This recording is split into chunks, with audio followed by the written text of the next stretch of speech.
Hey everyone, welcome back to the Risen Entrepreneur Podcast. I'm once again your host, Danny Griffith, and I'm excited to let you introduce you to our next guest. We have Erin Billings here, who's going to talk to us all about podcasts. Isn't that awesome? Welcome here, Erin. Thank you for having me. A podcast on podcasting. I know, which is awesome. I thought about it, I was like, oh, well, good. I can actually be like a guinea pig. So you can coach me and we can talk about, what all the things that people are doing wrong. And I can take massive notes here on my notepad. And I'm excited about this. So thank you so much for being here, Erin. Well, thank you for having me. I'm looking forward to our conversation. Me too. Before we get to that, I'm going to let everyone know a little bit more about you. Erin, I know, has traveled all over the world because she's at least been to Germany and Ukraine, the two places I've been recently. And she is also a consultant and project manager in the field of audio visual production. Erin gained her expertise working in the music industry for over 10 years as a professional musician, music director, and producer, working with artists from American Idol, The Voice, America's Got Talent, and other Grammy Award-winning musicians. Erin has also worked in corporate, working with agencies and production houses, producing conferences, both live and virtual. And she currently coaches entrepreneurs on how to create excellent podcasts and content production. So this is exciting for me. I'm really, really excited to learn from you, Erin. But before we get started going into the podcast direction, I would love for you just to give us a little bit of your story. What has brought you here? I mean, you've done some amazing things in your life. Now, what has brought you into this entrepreneurial world?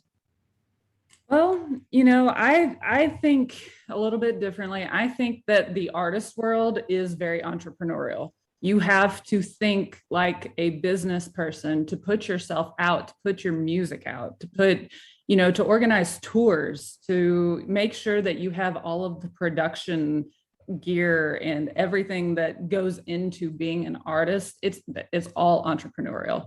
And so I started out working with artists right out of college. And so I started touring, and in that I was the road manager. I made sure that the bus driver had 10 hours of driving and that, we had everything in tow. And then we get there, we set up, we do our show, we sell our merch. There's just so much that goes into being an artist and working with artists. And so that's really what got me into production, being on stages in front of thousands of people all over the world. I got to see a lot of really awesome production, and I also got to see some really bad. You see the good and the bad, it depends on a lot of varying factors. But, I think working with artists and then also working in church, I've worked at churches of all sizes, whether it's, a small 300 member church or a 6,000 member church. They run very similarly, and then they also run very differently in their production world. And so I think having all of that experience is kind of what brought me here. To be honest with you, the reason that I kind of stopped doing the gigging and the church work and all that stuff, I was in a major car accident back in 2017. And I had a concussion, and it was like not your standard concussion. It was like I can't function concussion. And that literally changed my life. It made it to where it was really hard for me to be in loud, lots of lights. It bothered me, and so I had to take a break away from music, which has been my entire career. And that's how I got into podcasting. So, they're working in church really prepared me for a lot of different things in life, and content production is one of them. Because, anytime you're putting on a Christmas production or an Easter passion play, or even just your sermon series, it all translates to being an entrepreneur. It all translates to building out your content and your storytelling. And then, just taking that content and putting it into podcast form. That's really how I got into it. Wow, that's really, really cool. I'm wondering, and maybe people are listening, right now are wondering, okay, podcasting, but is that really for everyone? Like you're working mainly with entrepreneurs. Why I entrepreneurs? choose to work with entrepreneurs because I like to view podcasting as a part of your funnel. Okay. So So it's go deeper into that. What? it's a little bit different. You know, let's take Amy Porterfield as an example. Everybody loves Amy. Amy is just, you listen to her podcast and you fall in love with her just because of the know, like, trust factor. When you're podcasting, that's really what you're doing. And if you look at Amy, whenever she puts out a new product, it sells out like that because the podcast has built that know, like, trust factor. She drops a little hint of what she's doing on her podcast, and then her waiting list is absolutely gone in a matter of days. And so that just gives you a little insight to how a podcast can blow up your business. So you're seeing podcasting as like the front end of the funnel. This is where you're kind of bringing new leads in, warming them up, allowing them to get to know you. Would you say that there is any kind of entrepreneur that this just does not work for? Okay, so if we're being honest, I've seen it not really work great for people that they don't understand production. They don't understand that your personality has to be coming through the screen and through the microphone. You know, some podcasts don't have video elements. That means that you have to exaggerate that much more, because otherwise, if you're talking in your daily tone of voice, then it's just like, like I'm just telling you about podcasting, and this is super boring. But the inflections in my voice and me speaking more clearly through a microphone, it really is what changes and makes you more engaging to listen to. If you talk monotone and boring, nobody's going to listen to that. That's just the absolute truth behind it. And then if you add the video element to it, then that gives them a little bit more of that know, like, trust, because they get used to your face. But yeah, people that don't really understand how to make themselves sound engaging, I would say podcasting is not for them. One of the statistics that I read is that a lot of podcasters, they quit after the third episode. Why? Because they don't see results fast enough. That's one of the key elements of it. They don't see the results fast enough, or they feel like it's too much work and not enough return on investment. Podcasting is the long game. However, like I just told you about Amy Porterfield, it works. You just have to stick with it. And the other part of that is you've got to stay organized. That's another reason that people fail after the third episode, is that they don't have their crap together in the organizational fashion to make it easy to post on social media and use that also as a part of your funnel. Because the way that I teach podcasting, you have to build your community as you're building your podcast, so that whenever you release your content, you have a built-in audience to deliver your message to. Right. And so what kind of things, I'm thinking from the perspective of someone who's like just contemplating it and they're like, oh my goodness, I don't know, I'm not very organized. I don't even know if I want to do this. What kind of things do they need to think about as they maybe contemplate whether this is something that they want to put on the front end of their funnel? What? It is a time investment. It takes time to book your guests. It takes time to go through your run of show and, you know, send out your talking points. You know, they're on the front end, there's a time investment. But what I tell my clients is, think of it in the 80-20 rule. 80% of the work is done up front whenever you're launching and creating a podcast. And then it's 20% to just maintain it. If you follow the systems that I teach, it makes it much more manageable to maintain your podcast, because up front you did all of the legwork. You decided what your topic's going to be and you niched it down to the right amount, like that's one of the other big issues that I find with people is that they get stuck in the weeds because their topic is too broad, or then they niche it down all the way down. And it's like, oh, well, I can only create like maybe 7 episodes out of this. And I'm like, okay, so you got to find that happy medium. And that's where some people really do get stuck. Is like knowing whether it's not, between the too broad and then not broad enough. What are some tips that you have for the person who is trying to find that balance? Do you just like go and try it, or do you need to like plan it so that you launch successfully? I'm a planner. I teach people to plan it out. To give you an example of what I mean by that, let's take mental health as a topic. Mental health is a very, very broad topic because you can go into so many different sects of mental health. But I say like niching down, let's talk about mental health and boundaries. And even that can be niched down to mental health and boundaries with your family. You can create a whole podcast on how to keep mental health boundaries with your family so that you're staying sane at the holidays. You know what I'm saying? Like, you can build a whole podcast out of that if you are a mental health counselor or a life coach or a mindset coach or a therapist. Any one of those kind of people could build a podcast on that and have enough content to last the rest of their life. But it's niche down just right. Because if you go down one step below that, then you run out of ideas. So you're in like mental health, family, and you're only talking about the holidays. Yeah, all the time. Exactly.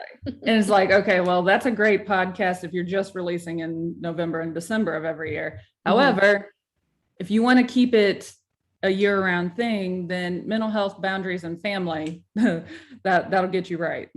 Okay, so let's first look at you've mentioned a couple things already, but I'm wondering if there's maybe a few more. What are some common things or common problems that you see in podcasts out there right now?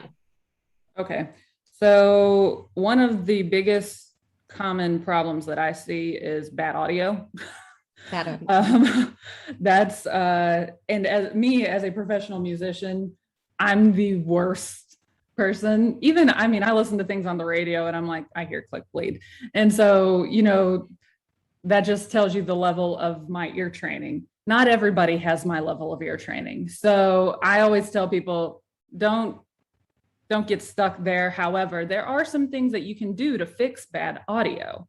Number one, using a good microphone and making sure that it's set up the right way for your voice, which means EQing the mic to fit your voice type, because my voice is pretty low for a woman.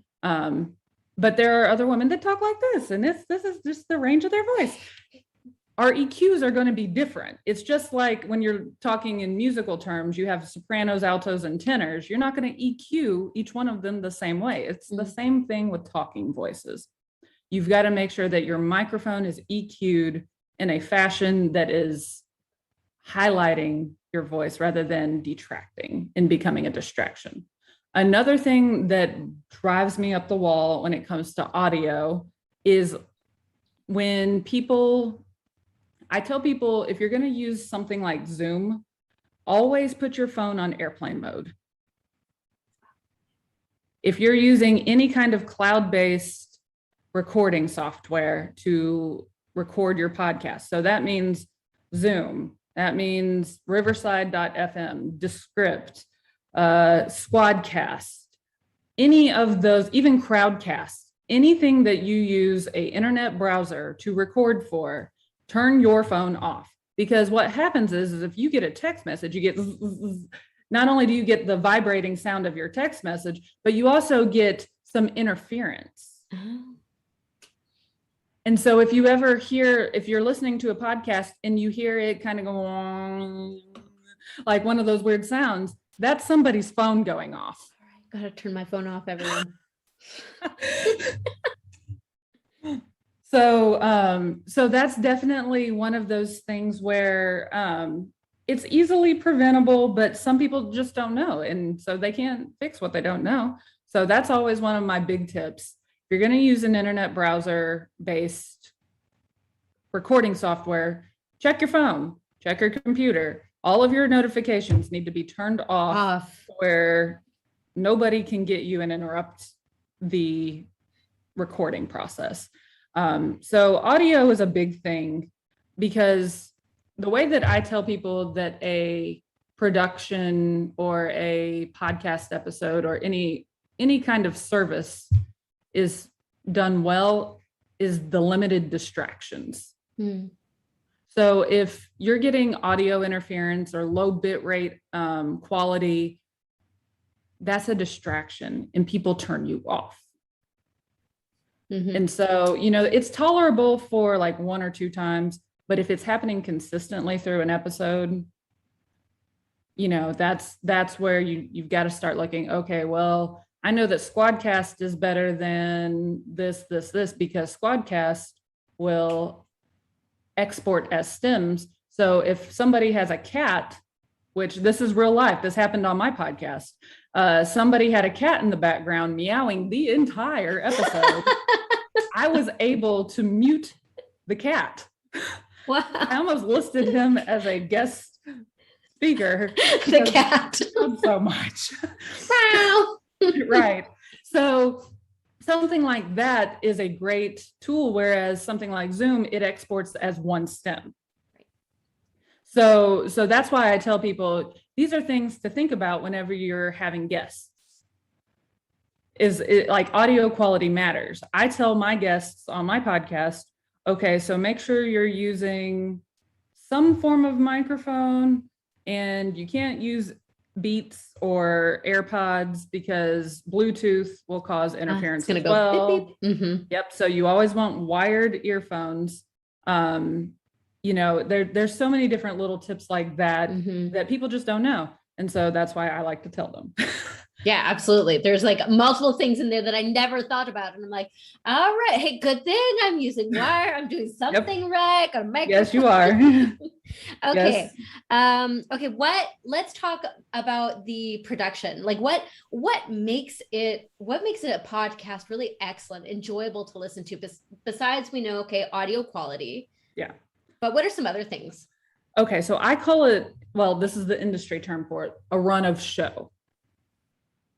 So a run of show, and this goes for any kind of production. If you go see a musical on Broadway in New York City, they have a run of show. There's act 1, 2, 3, 4. And within those acts, there are different subsects. So just like a musical that you watch, or you watch a movie, or you go to church and you hear a sermon, or even just a worship service in general, because I know this is a Christian podcast, so I can use this as an example. Anytime you go into church, there's an order of service. That is the same thing as a run of show. The pastor speaks, there's an intro, there's always 3 talking points, and then your key takeaways, and then the band plays you out. That's pretty standard in every church across the world. I say that as somebody who's worked in church, but with a podcast, it's very similar. There's an intro. You're going to come on, and if you have a guest, you're going to introduce your guest, or you're going to talk about, so in this episode, we're going to talk about mental health and boundaries at the holidays. We're going to talk about, and then you start, your first key point is, and that's generally the most important point. And then second key point, third key point, and then your golden nuggets at the end. So what did you take away from this episode? And that's generally where you kind of wrap it up. And then your outro, if you're an entrepreneur, you want to put some kind of call to action. So like this episode, like my Instagram account, send them to your socials, send them to your website, send them somewhere so that this is somehow benefiting you. And so I always tell people you want to have a proper user journey in place for your podcast so that people know how to get in touch with you. And so, the run of show, I can tell by listening to a podcast if they've done their homework. So it's, if conversation is not flowing, if it's kind of awkward, if there's like awkward, because there's a difference between a conversational and I lost my train of thought yeah, it's one of those like squirrel moments. You can totally tell on the listener end if they just were like, well, I don't know where to go from here. And so that tells me, okay, so they have not put in a run of show so that it flows with an agenda. Now, I'm not telling you that you need a script. That is not what I'm saying at all. Because I think scripts kind of make it a little bit more rigid. Mm-hmm. Whereas a run of show, like I said, you're flowing with an agenda. You know what you're trying to say. And then if you mess up, post-production is your friend. That's a wonderful thing about podcasting rather than going live. You can go in on the back end and be like, bloop, I shouldn't have said that. So I'm going to delete it. So it's one of those, I always tell people they're going to find out. I don't know what I'm talking about. Yeah. Well, and it's not even like I don't know what I'm talking about. It's like, oh, I shouldn't have said that. I just put something on blast. So, that's where I tend to be like, okay, let's go through and delete. I shouldn't have said that, because sometimes you get carried away. That's right. Mm-hmm. And so having that agenda to run through, it kind of keeps you on target for what you're trying to say, because the key to any podcast for an entrepreneur is there has to be transformational value. So if you're not flowing and you're not in your flow state, it's very evident to your listener. Okay, so how then are we creating like magnetic content that captivates a listener, content that transforms? So content that transforms, you always want to think who your ideal client is. Because, some people will tell you, I've heard podcast coach say, you want to create a podcast bestie. And you want to get inside your avatar's head. So that's one thing that I have, like in the first week of my course, I have my clients do, is we're going to build out your ideal client because that should be your audience. That's the whole point of using a podcast for your business, is you're warming up leads. And so, you really want to have a good grasp on who your ideal client is, because you're trying to build an audience full of them. Just like Amy Porterfield, you want to sell out your product as soon as you launch it. And that's what a podcast helps you do.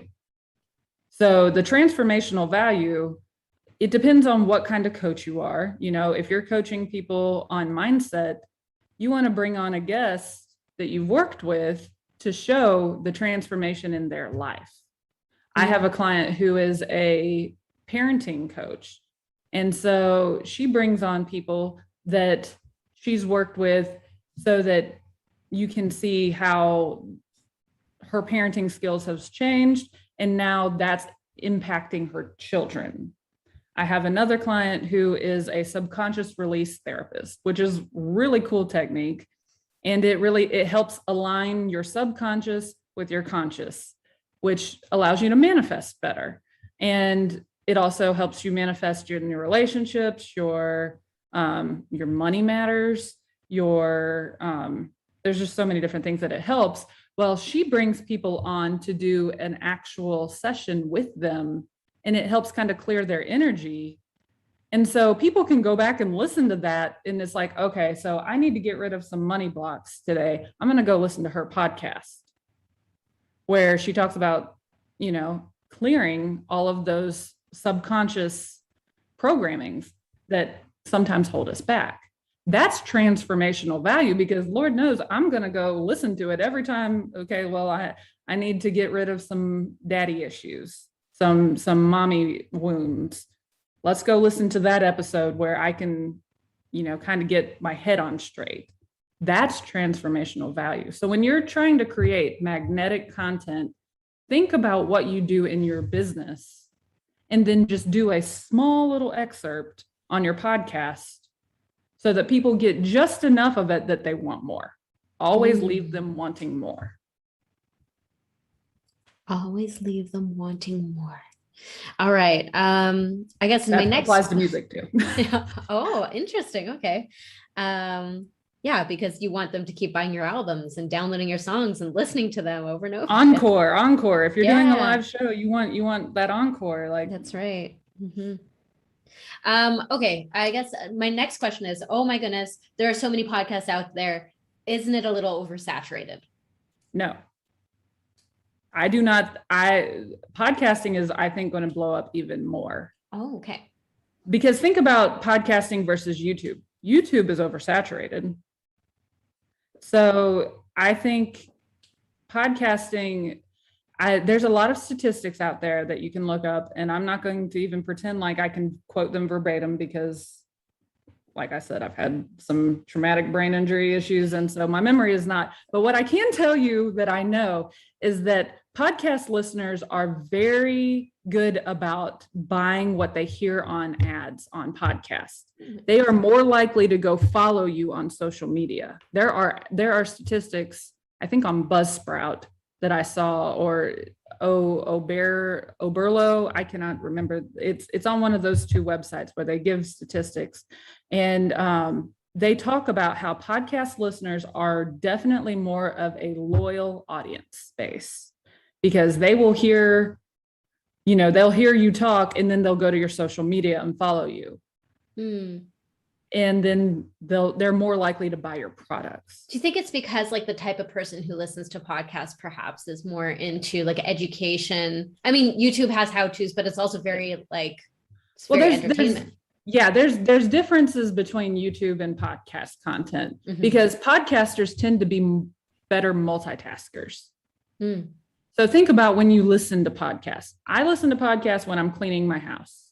I listen to them whenever I'm driving down the road. Yeah. I'm listening to them, whenever I am working on, my upcoming content for the week. I have a podcast generally going on in the background. So it's one of those things that you tend to listen to while you're doing other things. Whereas YouTube, you're watching it. Like I go to YouTube to find out how to change a battery on my car. It's a different, they have different intentions. And so podcasting, I don't see it being oversaturated, because if you look at the amount of podcasts versus the amount of YouTube content, YouTube is exponentially higher. That's interesting. Okay, now I guess my next question is, we've launched our podcast, or we've started our podcast. Either you start it messily like me, or you have a plan like you, because you're organized. And actually, we're going to talk a little bit about the gift that Erin has for everyone listening today, which is going to help you in your organization. But I guess I'm wondering, how can you rank your podcast and kind of like get it up there? Maybe give us two different versions, because I know you can have a launch method and then get you up. But I'm also thinking at the same time, people who already have a podcast. So there's different like podcast aggregators out there. And so you can get on those, and then that really boosts your numbers. If you want to look into that, I haven't done it myself because I go the launch method, but I do know people that use podcast aggregators. And you can look up like podcast marketing to get yourself boosted. There's people that only focus on marketing on Apple Podcasts to get you ratings and to get you like on new and noteworthy. In some of the corporate businesses that I've done podcasting for, they use podcast aggregators just so that it automatically bumps them up. And they're not bots. It's not like buying followers on Instagram.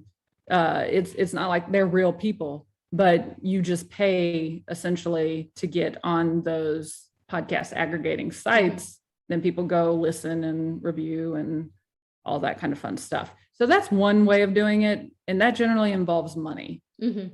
There's also, you can do paid ads on podcasting. That's Facebook ads, Instagram ads. I think I boosted a few posts on my podcast page, and it got me some more followers, which translates into more listeners. But I'm a huge person that tells people, build your community before you publish your podcast. Because you want that built-in audience. I did a little tester. So I have multiple podcasts, but my podcast on, it's called Touchy Subjects, and it's on the church. And so I used it as a guinea pig to prove my method. And so I built a little small community on Instagram, and I think there's 600 followers on that account. I did this like 2 months ago. So like, this is relatively new, but I've done it as a case study, and I have well over 600 listeners per episode on that podcast. And it's just from making sure that you put the content out on social media and engaging. It's all about engagement. Podcast marketing is about how you engage with your audience.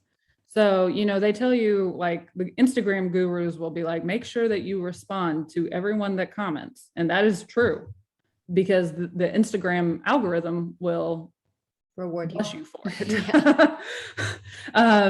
But with podcasting, when you engage with people and you build that know, like, trust factor, the biggest thing that I've seen from that podcast is people now come to me with their church hurt. I've done more ministry through that podcast than I did when I was working in church. And so if that tells you anything, that builds that, the know, like, trust factor is the biggest part of podcasting. It endears you to people. And then they feel like they can trust you, so they can tell you about their stories, or they feel like they can trust you and they can come to you as a client for you to help them as a life coach, mindset coach, whatever it is that you do. Yeah, that's good. I like that. I mean, I think that it really kind of crosses a big hurdle when you get to hear the inflections in a person's voice, the responses in to, a question, or the thoughts on certain subjects. So I can absolutely see how that speeds up that know, like, and trust factor. Unfortunately, we're coming close to the end of this interview, and I want to go back to the gift that I had mentioned, that are for organizationally challenged entrepreneurs who want to start their podcast. Is that correct? Yes. So I built a podcast assets Trello board. So one of the reasons that I did this is because whenever I work with a client, I always build them a Trello board. If you're not a Trello person, I highly recommend becoming one, because it's such a great resource for podcasters. It's a great resource for entrepreneurs as a whole. But for podcasters, the reason I like it is because it allows you to have all of your assets in one place, which then allows it much easier to post. Because remember, this is a funnel. So you go from one thing to another. And so if you have it on your Trello, you can download the app, copy, paste, post. Easy peasy. Yeah. And so, for me, I have on certain podcasts, I have panels. So I have like 3 different people. That means I have 3 different bios, 3 different headshots. And then I take those things and I create assets for the podcast with them. So I literally have on each episode, there's a spot for everybody's headshots. There's a spot for everybody's bios. There's a spot for, the audiograms to upload them there, so that, like I said, easy access. You get on your phone, it's already there. And it's probably great if you have a team working with you, so that they can take care of all that stuff. Yes. If you have a VA, or if you have any kind of team, because I'm basically running an agency at the present moment, I have clients that I help them with their social media. And so they can sign off the little check mark They just go through, okay, I like that, I like that, I like that. Go ahead and post. And then we put it into our automation. I think automation is such a gift. Being able to send a calendar link, being able to send, just automating the important things really helps you stay on top and stay organized. Yeah. And so the Trello board, I think, is one of those ways of automating your assets for your podcast. Yeah, that's a great idea. Well, thank you so much for allowing us to use it. I'm excited to check it out. Just one more thing that I wanted to mention before we come to the end. You also have, and you've mentioned it a couple of times, your program, a 9-week program. Do you want to tell us a little bit more about that? Yes. So it's 9 weeks to an excellent podcast. It's an accelerator group program. And it's something, I think 9 weeks is a really reasonable amount of time to get it all together. Literally, you go from having no content to having a whole season's worth in those 9 weeks. And then I also work with you on building your community. I also work with you on a proper launch strategy for your podcast. All of the things that we've talked about that can seem overwhelming, I figured out a way to do it to where, like I said, it's 80% of the work up front, but the 20% is super manageable. And it's not, it kind of takes the overwhelm out of it, because that's definitely one of the things that I think holds people back from podcasting is they just get overwhelmed because they don't know what they don't know. And that's why I always tell people, ask for help. I'm a great resource. There's a lot of podcast coaches out there that are excellent. Find somebody who aligns with what you do and what you believe in, and ask them to help you. I'm more than happy to help anybody.